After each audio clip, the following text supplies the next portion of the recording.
Welcome everyone to our next installment of our real estate and mortgage update.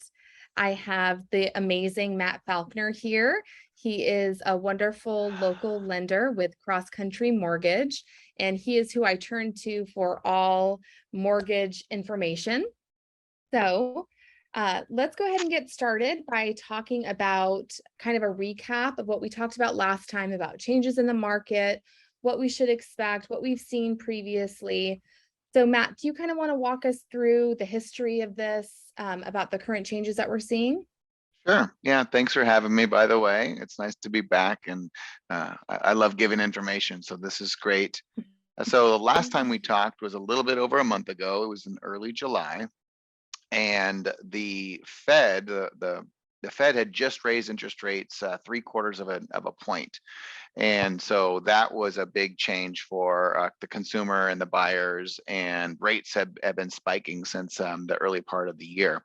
In July, they were almost double what they were in January. So they were almost twice as high. They were 3% in January, almost 6% in early July, June or July. And so that was the landscape for July. Flash forward 6 weeks later, here we are again today. The Fed, who a little bit on the lower on that slide is the bottom of our Fed guy, who's Jerome Powell. He raised, actually it's a committee, but they raised the interest rates another 0.75 or 3/4 just last week. And counter to a kind of a popular belief, that did not change the mortgage interest rates. So it didn't raise interest rates anymore. Actually, interest rates in the moment are a touch lower than they were 6 weeks ago. The normal buyers kind of go, oh my gosh, like, well, how's that make sense? Rates went up 70.75. How are they lower today than they were prior to this raise? And the easy answer is that the Fed moves short-term interest rates and mortgages are long-term interest rates. And so they're different. Those are different things. One of the other slides kind of shows the rate that they're moving around. But what the chart we're looking at right here in the moment with the back up to these guys here, that's just the cyclical recessionary economic cycle. So it just shows the different Fed chair people.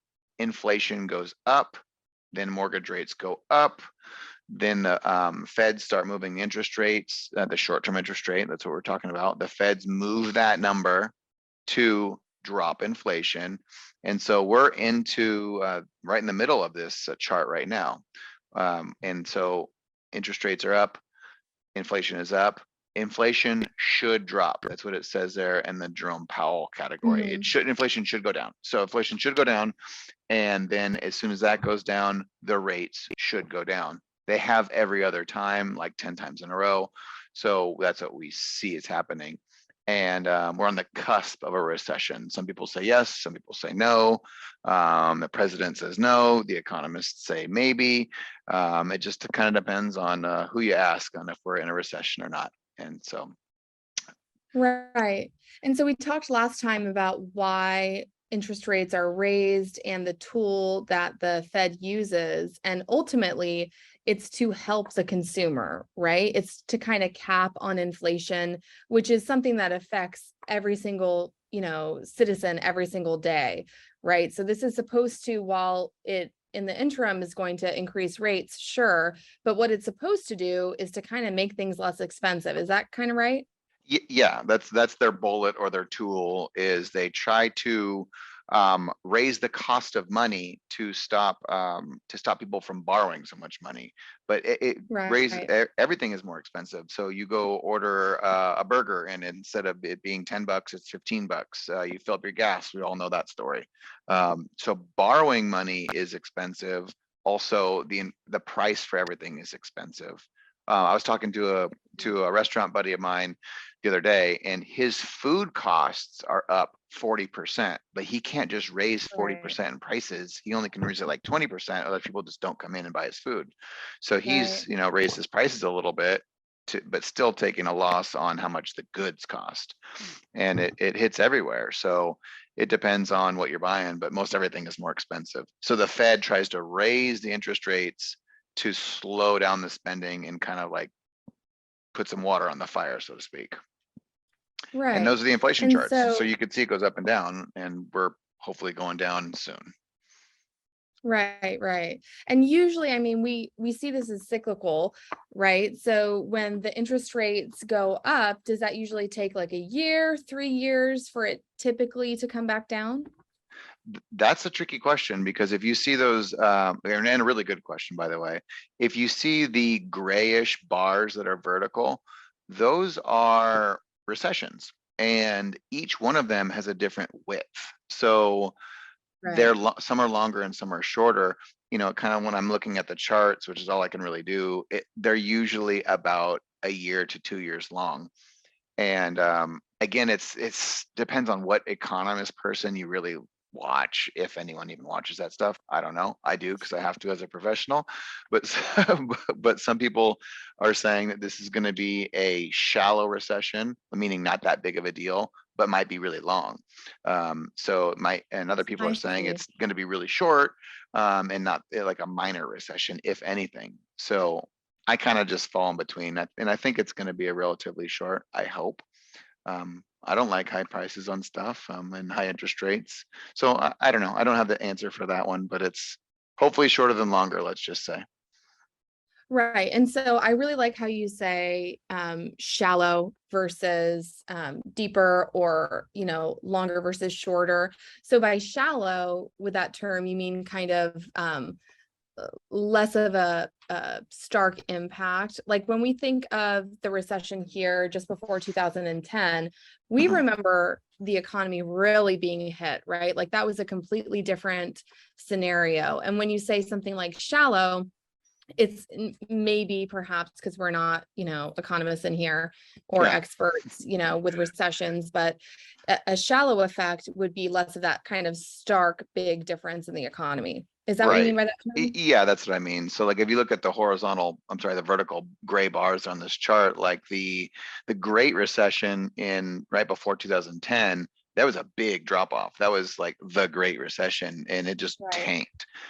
Looking at this chart, maybe something like, I would guess maybe like in the 1970 or in the 1980 range, where yes, it hit a recession. Inflation, look how high inflation was in 80. So Right.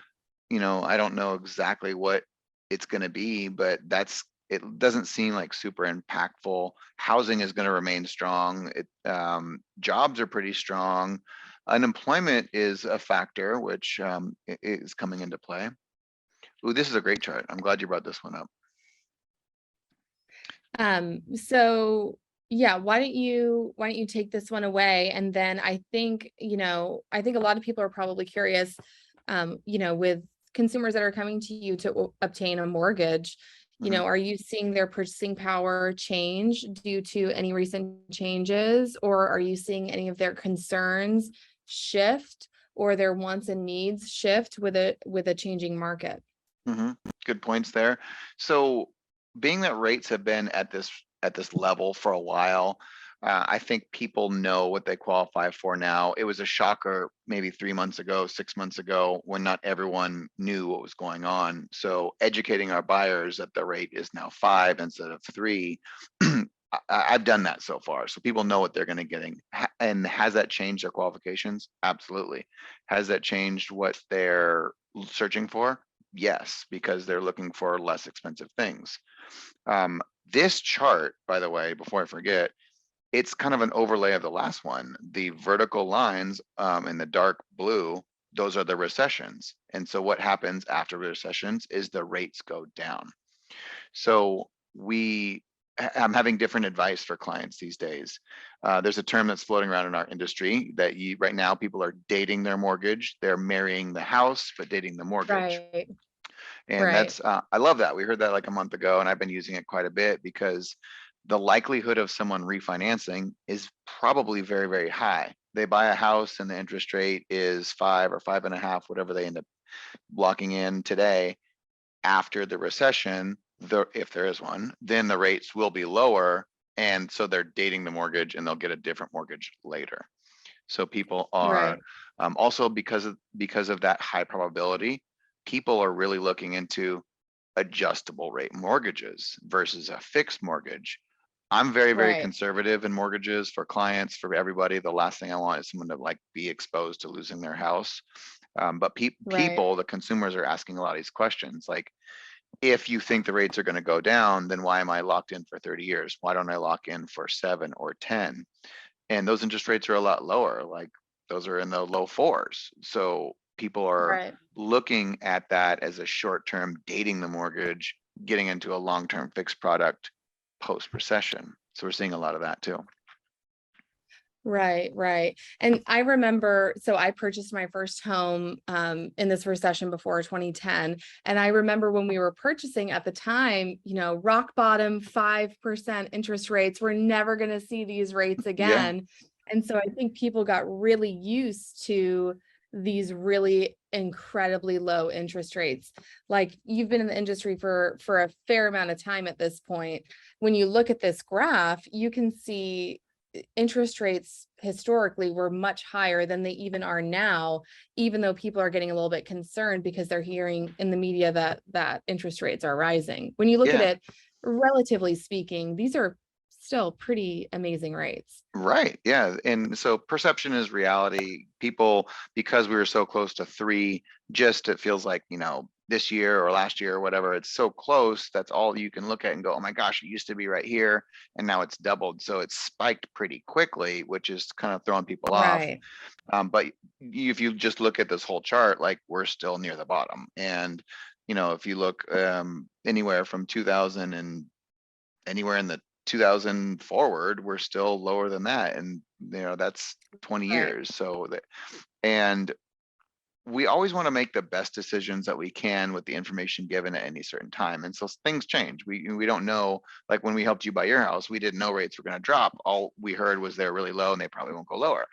So Right. we don't know. And so we have to make the best decision we can in the moment. And if we have new with the information that's given, and if we get new information Right. later, then we may have to make different decisions.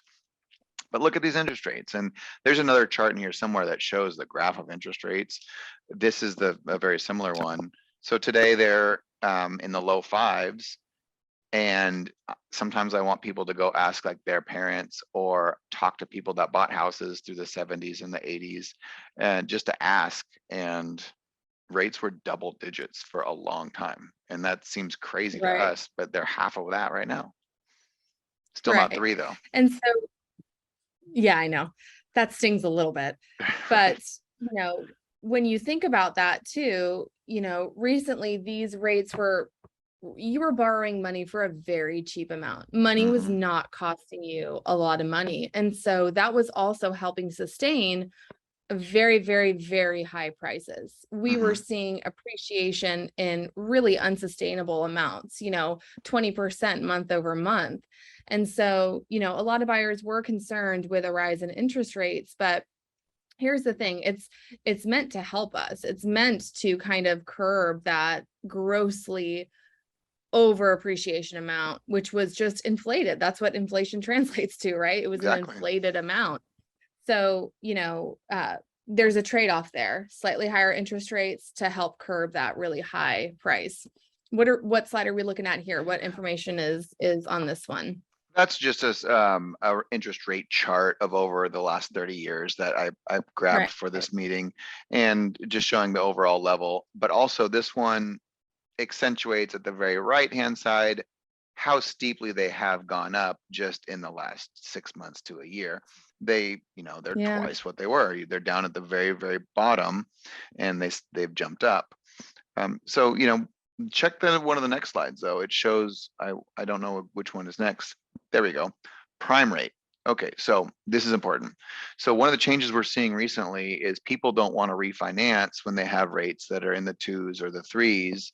They have no need to refinance. However, people still want to tap their equity because they have a bunch of equity. Americans have the highest equity they've ever had forever, because Right. just to your point a second ago, appreciation's been going up for 10 years. So people have literally the most equity they've ever had in their homes ever. which is why we're not going to see a Right. housing, like a foreclosure boom or anything like that, because people have so much Because equity, they can sell. they would just sell. Right. Yeah. And will that make more inventory? Sure. But there's not going to be rampant foreclosures, and the market's not going to just, the bottom's not going to drop out like some people think. So Right. what's happening is people are doing home equity lines instead of refinances. So they want to fix their kitchen, they want to buy a different property, they want to pay off credit cards, whatever. That still happens a lot. In years past, refinance. In this market, it's a home equity line of credit. Home equity line, because they don't want to mess with their interest rate in the 2s, right? Or 3s or Right. whatever it is. Home Right. equity lines of credit are, those are adjustable and tied to prime rate. Prime rate is directly attached to the Fed funds rate Right. that's been adjusting. So let's say someone had a home equity line that was at 4% 2 months ago. Well, now it went to 4.75, and then it's at 5.5. So just from 4 to almost 6% in 60 days. So those payments on the home equity line are adjusting, and this is a chart of where we're at, 5.5 on the prime rate as of today. But look, it's still pretty low overall. It's low, and the Fed moves it up to curb inflation. This is prime rate, not the Fed funds rate. They're a little bit different, but Right. you can see how high they get. And so some people don't know that their home equity lines of credit can max out at 18%. And then they go, hold on a second, maybe I don't want this home equity line of credit. I don't want to rate at 18%. And I don't think it'll get that high, but it could. So that's, this one's a cool chart because people don't know that. Right. And so we talked last time about an anticipated raise of the rate. Are we still anticipating a continued raise of the rate? Yep, the feds are going to continue to raise interest rates until the inflation goes down. And so until inflation starts to level off or cool off, the Fed will keep using that one and only tool they have left, which is raising the interest rate, raising the cost of money until inflation subsides. Right. Right. So, but here's another good thing. This is my favorite chart. So why are people buying houses? Well, because housing stays strong through recessions. Houses are a good way to avoid inflation. It's a hedge against inflation. So you can buy a house and sort of park your money in the house. Appreciation of the house might go up and down a little bit, but now you have money in real estate, and it's going to move up in the long run. And every single recession, housing has remained strong, except for the Great Recession, which was the last one, which was completely based on housing.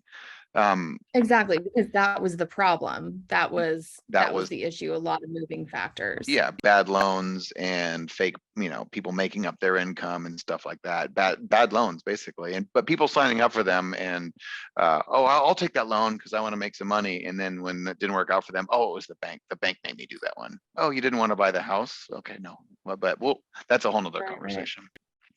Right. But things are differences that I'm seeing. I think back to one of your first questions are home equity lines are, I can't say rampant, but people are calling me for home equity lines quite a bit because they have so much equity.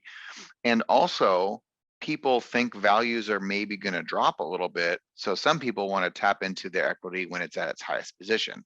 So they're fearful that their values might drop, therefore want to pull out some of their equity while it's close to its peak. And so we are having a lot of people ask about HELOCs. So we're Right. doing Right. those too. What differences are you seeing, by the way? Because I know what I'm seeing on stuff. That chart right there. Right. I want to hear your answer on what you're seeing is different, because I know what I'm seeing is different, but you're the real estate expert. I'm just the loan guy. So on my end, as a buyer, when representing buyers, some differences that I'm seeing are a few. The first is I'm seeing myself get away with a lot more creative offers rather than, let's say, 4 or 5 months ago, when buyers were really between a rock and a hard place, where they couldn't even get away with contingencies in many instances. We were up against, 10 plus offers at the time. So you had to make your offer as clean as possible. I'm not saying that multiple offers are not happening, which they are. You can see our sale price is really strong still. You'll see list price to sale price ratio is still strong, but you're seeing less offers and you're getting away with a little bit more. I would say it's more common than not for me to be able to get away with contingencies. And for example, I'm having offers be accepted that have a contingency for the sale of their property, which was next to impossible to have done previously. I mean, it was almost unheard of. People were getting bridge loans in order to make things work financially. So that's one of the biggest differences that I'm seeing. Another big difference is when representing buyers. We're out showing properties, we're following up with agents. That's just what we do as a buyer's agent. The difference that I'm seeing is, 3 days later, 5 days later, I'm getting calls from listing agents. Hey, is your client interested? Where previously sellers didn't even have the time to follow up with other buyers because they were receiving an offer within 48 hours, 10% over Yeah. listed price or So you're saying just for that example. It's sort of flip-flopped. At one point, the buyers were chasing the sellers, and now the sellers are reaching back out and chasing the buyers to see if they're actually going to write an offer. And, I'm hesitant to make it that blanket of a statement, but in reality, that's what I'm saying. Yeah. Previously sellers had no fear, right? They had all of the upper hand. And when I'm representing sellers, I can say this from experience, there is that fear. There is the fear, did I possibly miss the boat? Are buyers being impacted, etc. There's that little bit of anxiety, which wasn't there before. Right. And so as we look through these stats, we're going to see that there's no like massive shift, but we are seeing subtle, deliberate changes that are kind of increasing a little bit. And to your point, do I think that the bottom's going to drop out? Absolutely not. We have low inventory and a high buyer demand. In all honesty, the buyer inquiries that I'm getting is on the uptick, which I wasn't expecting. I'm having more buyers reach out for consultations and just beginning their search, which I was concerned I was going to see a drop off, but it's the opposite effect. And then when you look at these stats, you can see, okay, March was astronomical. Remember, 4 months ago, we were seeing a totally different market. But now in July, you can see that the median sale price is not on this astronomical uphill trajectory. You will see, though, year over year, we still are appreciating, just not in this massive, massive amount. Like you can see here, I try to illustrate year over year trend, right? So you can see in March, year over year, we had a 43% appreciation. That's absolutely insane and not sustainable, just flat out not sustainable. And then when you look here at July, that's still a fair amount of appreciation, 4%. That's nothing to be ashamed about. And so now we're seeing a little bit more of healthy numbers. Are we seeing a massive drop, massive outflow of buyers that are, out of the market? That's not the case. That's just not what I'm seeing. And so then I just like to bring up the condo and townhome as well, just to illustrate there's, much different pricing for condos and townhomes. And then when you look at the median days to sell, this is another one of those points that I point out is you're seeing the number slowly tick up. And, 2 weeks is not a long amount of time by any means, but we are seeing that number tick up slightly. And I've noticed just from being in the market, I will see a listing has an offer review date that's just seemingly going away, right? Where some houses, if they're not priced right, they're going to be sitting for a little bit. Or if they're not, if they have a little bit too much character, if they have something that takes a very specific type of buyers are just getting a little bit more picky. That's what we're seeing. And that's why, I'm advising sellers to take a little bit more time to prep their homes. If I'm hearing you, And the way I like to describe what I'm hearing from you saying, what I'm seeing as well, is it's becoming a little bit more balanced of a market versus completely a seller's market in months past. The pendulum has begun to swing a little bit where buyers have a little bit of a better shot and a lot of opportunity. By the way, I'm seeing good opportunity because it's more balanced. It's not all just to the seller side.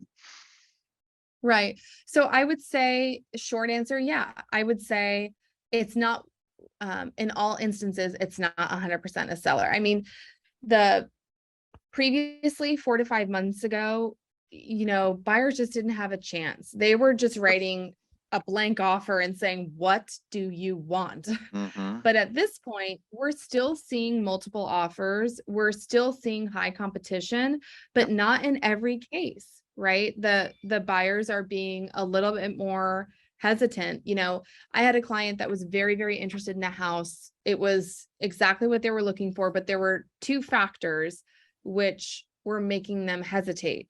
And I would say 5 months ago, they would have overcome those hurdles. But now they're saying we're going to wait until we find something because we're seeing more listings hit the market that may be a better opportunity for us. And previously those buyers had the anxiety that I was talking about with the seller. The anxiety has shifted, I feel. And that's what I'm noticing. And so That's this a is really just good point because there's buyer, they were frantic. They were like, it was like exactly fear of missing out, FOMO. So they were like, where we gotta buy, everyone's buying. And right. the energy has changed a little bit to where they don't need to do that frantic kind of scrambling and will buy anything. And now the sellers have that energy, a little bit nervous energy, like, did they miss the boat? Are they priced right? What can Yeah, they do to improve their property? exactly. Should we offer credits? We're seeing some of that stuff, or is it a price improvement, which I always love that term. So there's some subtle changes, but you nailed it. That's awesome. Right. And so then when we look at the sale price to list price, right, what properties are listed for versus what they actually get, Mm-hmm. you can see we had a peak and now we're coming more towards that 100%. And honestly, when you ask about a balanced market, usually that number would be below listed price, right? But we're Yep. still seeing these strong values, which is what I try to explain to sellers is, right now, if we price right, prep the home the way that we should, values are incredible right now. They still are. They're just not outrageous anymore, which was not going to be sustainable anyway.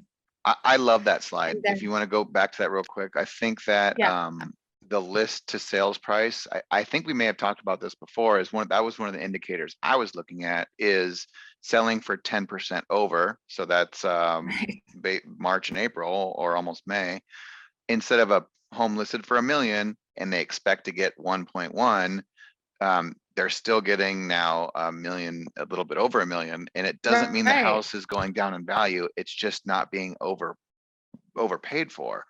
Right. Supply and demand is a really strong economic factor, which is just almost as strong or maybe stronger than the inflation, because there's just so few Right. houses and we live in such a great area that there is not that much inventory. And even when we see it tick Exactly. up, it doesn't mean there's like 100 new houses. There's like 5, or the inventory ticks up a little bit.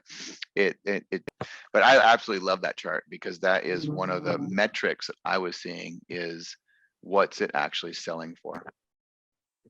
One analogy I Right. love, and I love my beer, is that when you pour a beer in too fast to the cup, it overflows and you get a lot of foam. And so people are buying the foam. And now if you just Yeah. pour in your beer, you still have a full beer. It's not foamy though. You just still have the entire beer. It's not overflowing though. Right. And so I also like to bring up, and so a caveat to this is these are the houses that sold, right? That's where these stats come from. So that's an important indicator to keep in mind. This is sale price to original price ratio, because I'm going to come into a couple more stats where this is going to matter. So there are things like price improvements and price reductions and adjustments. And so you can see that this number, the sale price number is percentage, is a little bit lower. That indicates that there have been price reductions before the property sells. Yep. So then let's look down at price reductions, which this happens to be one of my favorite slides because Oh, this is a change. So when you take a look at price reductions, July saw 107, June saw 91. And when you look at the rest of the year, that number is outrageous. Just that's pretty high. I mean, absolutely. only because of all of those elements that we're talking about, where previously sellers did not have to even consider that. Properties were selling too quick for that even to happen, to have time for that. But now we're starting to see that the market is rejecting some prices. That's what it is. The market's not accepting certain prices. And then I just like to do year to date, right? So we're in July and we've had almost 400 price reductions. And when you look at 2021 for the whole year, we had 425. So that just shows us in our trajectory, we're a little bit ahead of the pace, at least than we were last year. Do you think that number will double? Do you think we'll hit 800 or something for all of 2022? We'll have to see, I'm advising sellers to price at market rather than, try to create a bidding war or, overprice, try to price where we were 4 months ago. I'm Yeah, trying to chase the have them market. price right at market. Yeah. Yeah. So it depends. It depends on how people price. That's what's going to be the determining factor. So we'll have to see. I think it's possible if sellers are not going to consider where we're at in the market, it's possible. I Mhm. don't think that's in their best interest.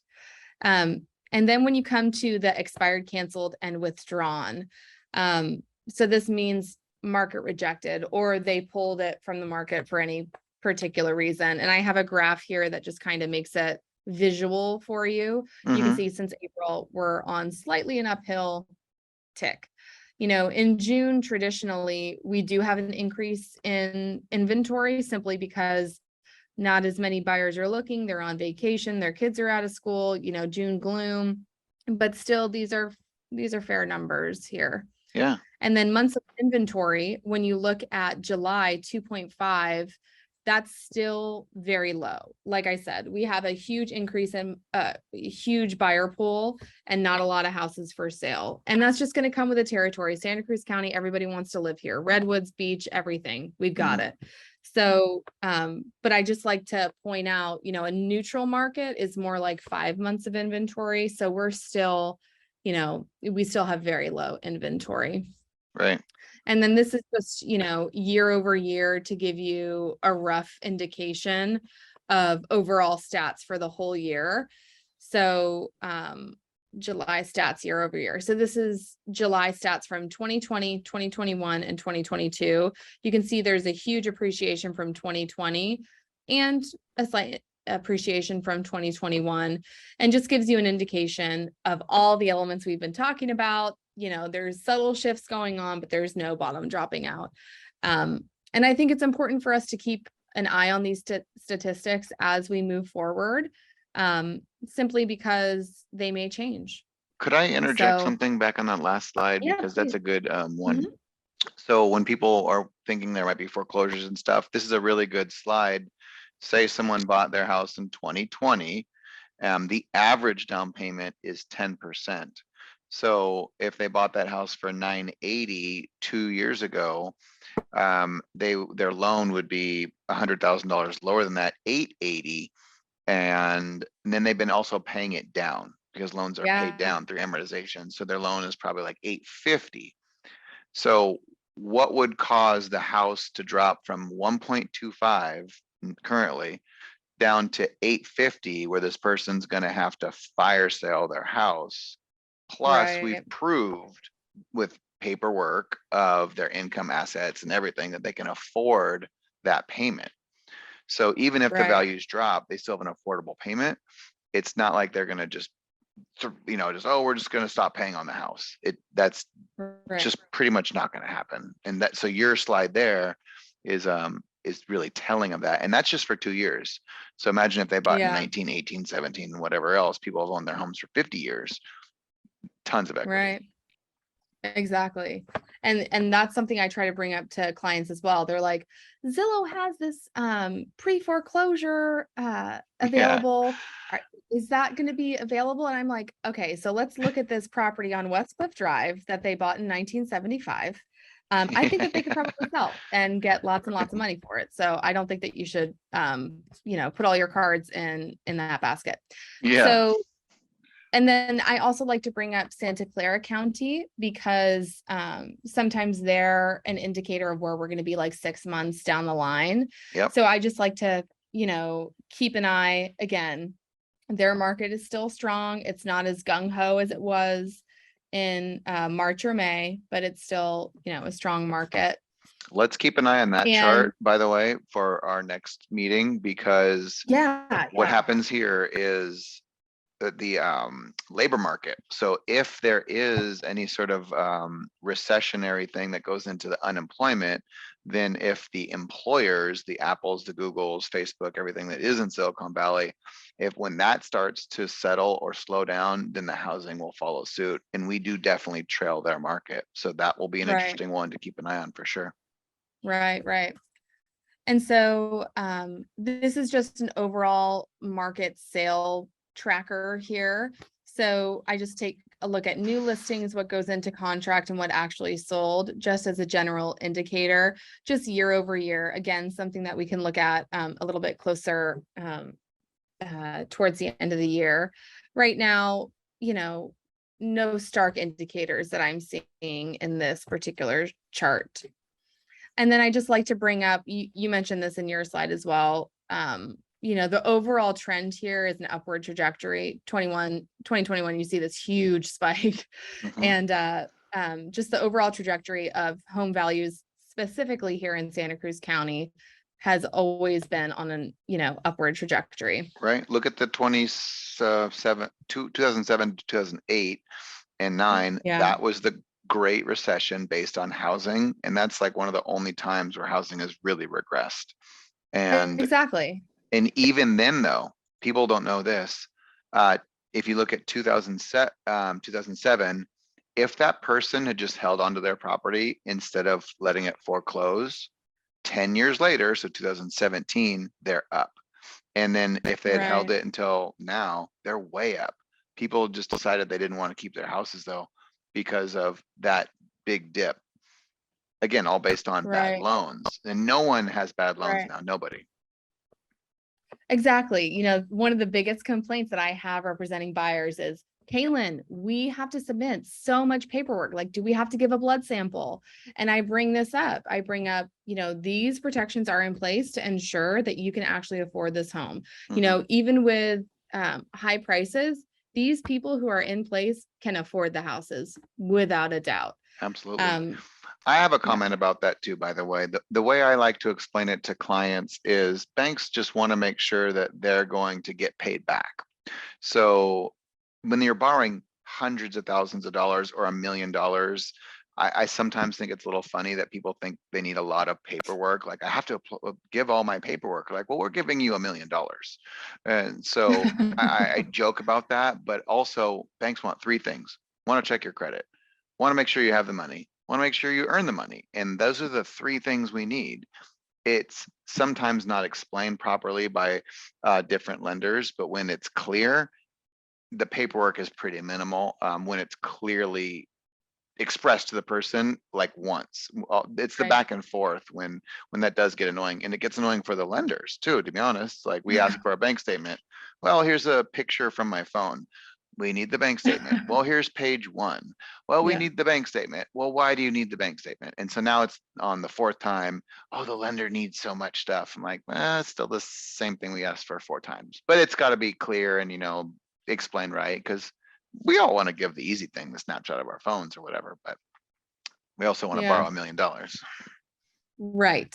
So suppose someone, and we've reached the end of our slide here. I think we've covered everything that we can. Sure. So if someone wants to reach out to you about obtaining a mortgage or getting a better understanding of what their options are, what's the best way for someone to reach you? My phone number is the best. That's 831-435-9197. And they can always call you, and then they could be connected to me as well. Perfect. Are we completely out of time, by the way? Do you want to add something? Well, I was going to bring up, we're seeing seller concessions and seller Yes. reducing their giving a credit versus lowering their price point. And this is just math, and I'll have to share a different slide with you maybe after the meeting. But basically, it works like this. If the seller can offer the buyer 3% credit, it's better than dropping their price point by 10%. If the seller gets 3% to the buyer, and it's of the loan amount, not of the sales price, the buyer actually gets a mortgage payment as if they've dropped the payment, the sales price by 10%.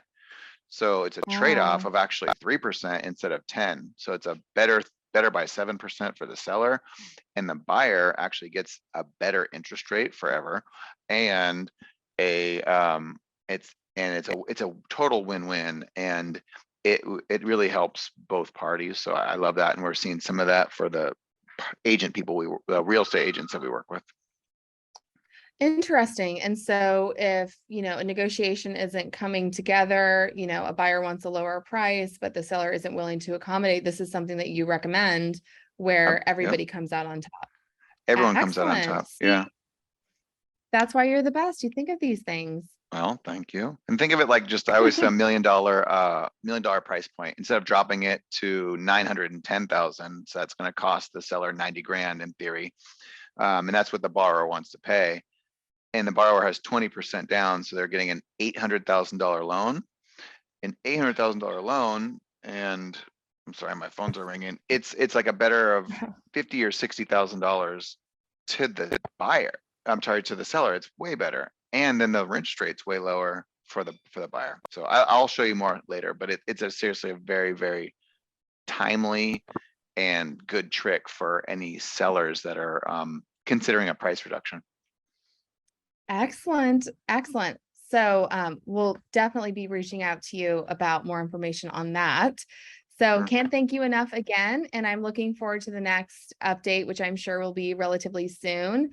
So Absolutely. we'll talk soon. Okay.